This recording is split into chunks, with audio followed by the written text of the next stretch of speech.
उठाकर खुद हुड बन जाएगा, क्योंकि पब में हुड ने खुद बताया था कि दुनिया में उसका अपना कोई नहीं है, इसलिए ल्यूकस को पकड़े जाने का कोई डर नहीं था। फिर उसने अपने पुराने साथी जॉब को फोन किया। जॉब एक बहुत बड़ा हैकर था। ल्यूकस ने जॉब से कहा कि वो सारे सरकारी सिस्टम में उसका नाम हुड कर दे, क्योंकि तुम देश के सबसे मशहूर अपराधी हो और अब तुम एक पुलिस वाला बनना चाहते हो। क्या तुम ये कर सकते हो? मुझे सारे कानूनी डेटाबेस हैक करने होंगे, उंगलियों के निशान और तस्वीरें बदलनी होंगी, इंटरनेट पर उससे जुड़ी हर खबर और तस्वीर ढूंढनी होगी। तो क्या तुम ये नहीं कर सकते? लानत है मुझ पर। बेशक मैं ये कर सकता हूँ। जॉब ने कहा कि वो सारे दस्तावेज बना सकता है, लेकिन पुलिस का बैज नहीं। हालांकि असली हुड का पुलिस बैज तो उनके पास पहले से ही था। पब का मालिक हुड को काफी पसंद करने लगा था। उसने अपना घर भी हुड को मुफ्त में रहने के लिए दे दिया। दूसरी तरफ एना उस दिन के बाद से जब से उसने हुड को देखा था, वो बहुत परेशान रहने लगी थी। जब वो अपने घर के आंगन में आई तो हुड वही मौजूद था। वे दोनों कभी एक दूसरे से बहुत प्यार करते थे। बाद में जब हुड जेल चला गया तो उसे लगा कि कैरी उसका इंतजार करेगी, लेकिन कैरी ने किसी और से शादी कर ली थी और अब उसके 2 बच्चे भी थे। उन दोनों की बातचीत को कैरी के पति गॉर्डन ने बीच में ही टोक दिया। हुड के लिए तो जैसे पूरी दुनिया ही उजड़ गई थी। अब वो बस एक ही काम कर सकता है, एक अच्छा शेरिफ बनने की कोशिश। आज उसके शपथ ग्रहण का दिन है। शहर के सबसे बड़े माफिया बॉस स्काई ने हुड के लिए एक वेलकम पार्टी रखी है। कैरी और उसका पति गॉर्डन भी वहाँ मौजूद है। जब कैरी देखती है कि आजू ही हुड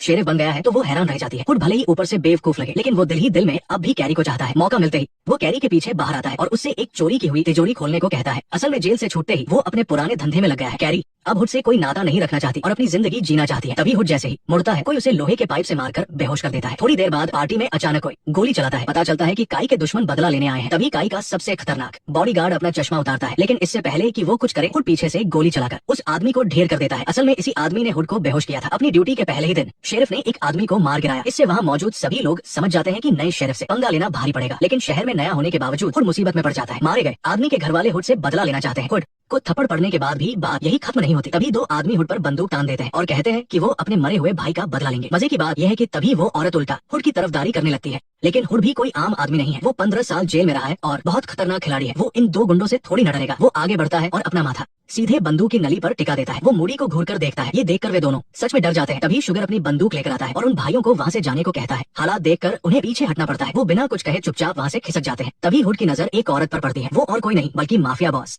काई की भतीजी रेबेका है। उसने अभी अभी हुड का वो खतरनाक अंदाज देखा था। इतने निडर आदमी को भला कौन सी औरत पसंद नहीं करेगी। इस बीच कैरी माफिया बॉस रैबिट से मिलने जाती है। सालों पहले हुड और कैरी ने ही उसके करोड़ों के हीरे चुराए थे, जिसकी वजह से रैबिट 15 साल से उनके पीछे पड़ा है और कैरी को भी मजबूरन इतने सालों तक अपनी पहचान छिपानी पड़ी। कैरी हीरो से भरा एक बैग रैबिट की तरफ फेंकती है। तुम सौदा क्यों कर रही हो? मुझे जाने दो। तुमने मुझे बस आधा हिस्सा दिया है, मुझे वो चाहिए। कैरी ने सपने में भी नहीं सोचा था कि रैबिट को सिर्फ हीरे नहीं बल्कि हुड की जान भी चाहिए। कैरी अपनी सुकून भरी जिंदगी बचाने के लिए हुड को सौंपने का वादा कर देती है। असल में ये रैबिट और कोई नहीं बल्कि कैरी का सगा पिता है। सालों पहले कैरी ने हुड के साथ भागने के लिए अपने ही पिता के हीरे चुरा लिए थे। उसे नहीं पता था कि उसका पिता सारी ममता भूलकर उन्हें मारने के लिए हत्यारे भेज देगा। रुको, अपने चाचा के घर रहने वाली रेबेका दिन में बहुत ही शरीफ और शांत दिखती है, लेकिन रात होते ही वो फैशनेबल कपड़े पहनकर बिल्कुल बदल जाती है। शहर के सब लोग जानते हैं कि उसके चाचा माफिया डॉन है, इसलिए कोई उससे पंगा नहीं लेता। लेकिन जेसन किसी से नहीं डरता और खुद आगे बढ़कर रेबेका से बात करता है।